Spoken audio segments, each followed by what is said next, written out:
The brief commentary on Sura Fatir. Interpretation of the 42th verse of Sura Fatir.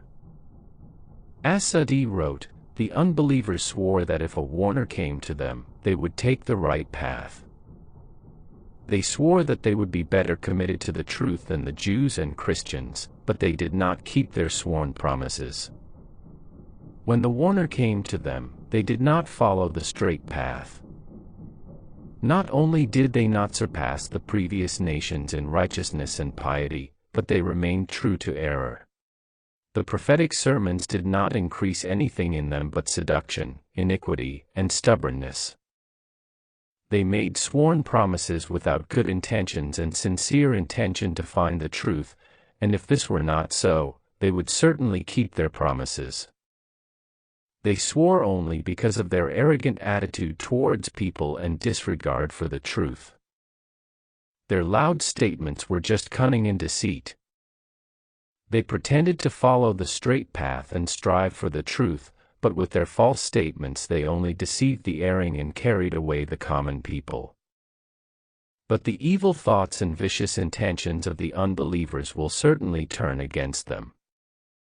Allah explained to His righteous servants the falsity of the statements and oaths of the disbelievers. He dishonored and shamed the infidels, and also exposed their bad intentions. He thwarted their evil plans and turned them against themselves. Therefore, the unbelievers have no choice but to wait for the punishment promised to them. This was the ordinance of Allah in relation to previous generations, and Allah's decree is immutable. For all times the stubborn, unjust and arrogant infidels have been honored with the wrath and hatred of the Lord and deprived of His mercy of bounties. Therefore, the unbelievers who rejected the Prophet Muhammad, peace and blessings of Allah be upon him, should wait for the hour when they will suffer the punishment that has already befallen their predecessors. The brief commentary on Surah Yasin. Interpretation of the 12th verse of Surah Yasin.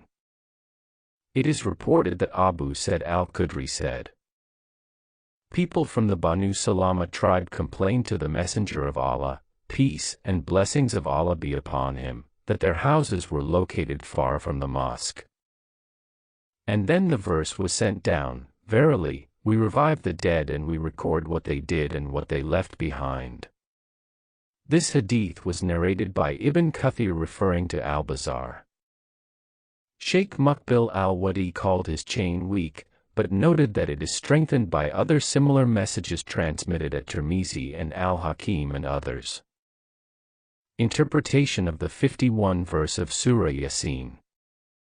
It is reported that Abu Hurairah said that the Messenger of Allah, peace and blessings of Allah be upon him, said, "There will be 40 between two blows on the horn." Abu Hurairah was asked, 40 days. He refused to answer. He was asked, 40 months. He again refused to answer. Then he was asked, 40 years. He again refused to answer. Then he said, "Then Allah will send down water from the sky, and they will grow like vegetables grow." When a person decomposes, nothing remains of him but a single bone, the base of the tail. Creation will begin with her on the day of resurrection. This hadith was narrated by al-Bukhari and Muslim. It was also transmitted by Ahmad, Abu Dawud, and Nasai and others. Interpretation of the 55th verse of Surah Yasin. Jabir reported that the Messenger of Allah, peace and blessings of Allah be upon him, said, "The inhabitants of paradise will eat and drink, but they will not defecate, blow their nose and urinate. Remains of food will be expelled from them by belching, which will be like perspiration from musk. They will swallow words of praise and exaltation of Allah, just as they swallow air." This hadith was narrated by Muslim. Interpretation of the 69th verse of Surah Yasin. It is narrated from the words of Ubay Ka'ba that the Messenger of Allah, peace and blessings of Allah be upon him, said, "Indeed, in some verses there is wisdom." This hadith was narrated by Ahmad, al-Bukhari, Abu Dawud and others.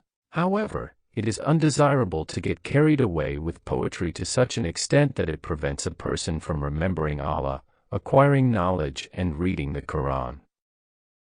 It is reported from the words of Ibn Umar that the Prophet, peace and blessings of Allah be upon him, said, "Indeed, it will be better if the womb of a person is filled with pus than poetry."